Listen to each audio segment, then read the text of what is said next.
Well, that's Israeli Prime Minister Benjamin Netanyahu, of course, last night on 60 Minutes, expressing optimism about President-elect Trump and the future of Israeli-U.S. relations with the new incoming administration. So what will change with Mr. Trump in the White House? Former Arkansas Governor Mike Huckabee joins us now, former presidential candidate and Fox News contributor. Governor, always good to see you. The Prime Minister seemed especially welcoming and warm to Mr. Trump. Some would say a bit of a contrast to recent years. Well, I'm guessing that in the Prime Minister's office there is a calendar, and every day that gets closer to January 20th, there's an X that goes on that date, looking forward to a new relationship, because the Obama administration has been hostile toward Israel. Hostile. It's not just that they've been indifferent, but they've spent more time condemning Israel for building bedrooms in Judea and Samaria than they have trying to condemn Iran for attempting to build bombs. This is outrageous. And they have constantly harangued Israel, which is our best friend in the Middle East, the most stabilizing force in the Middle East, and it's an irrational position that the Obama administration has taken. So I'm sure that not just the Prime Minister, but citizens around Israel are celebrating that the end of this very hostile regime of Barack Obama is coming to an end. Well, some would say the settlements that have been increasing, the building that continues, threaten the peace process.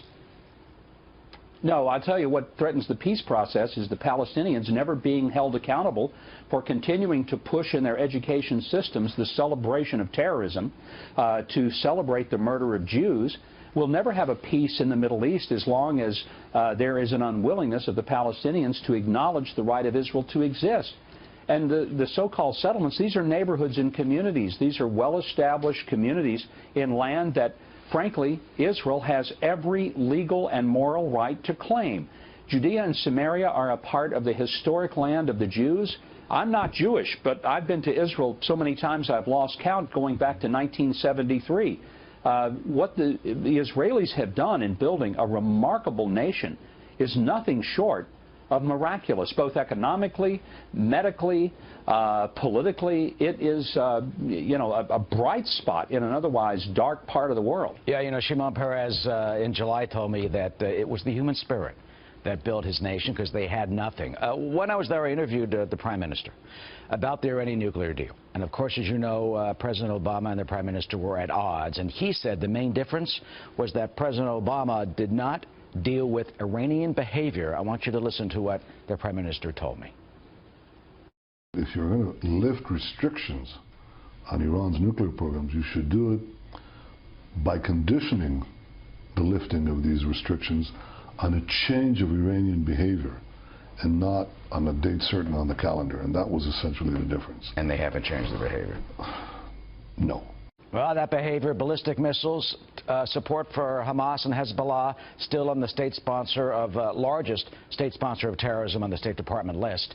What do you think will change? How can President Trump affect, Iranian behavior? Well, for one thing, he can be very clear that he's not going to tolerate the continued military buildup of Hezbollah-Hamas. I mean, we've got Hezbollah directly to the north of Israel, able to fire missiles and hit Israel within minutes. There's no margin of error for the Israelis. This is what a lot of people don't understand. And with Hamas down in the south and then Syria over to the northeast, they're surrounded by mortal enemies who would love to destroy them. And those enemies aren't hours away from an attack, they're minutes. And so when the Prime Minister of Israel, or the nation of Israel, expresses concern that we have rewarded the Iranians for bad behavior, which is what we've done. It's like giving cookies to the worst kid in the neighborhood and telling the good kids that they're not going to get any milk today. This is defying common sense as well as statecraft.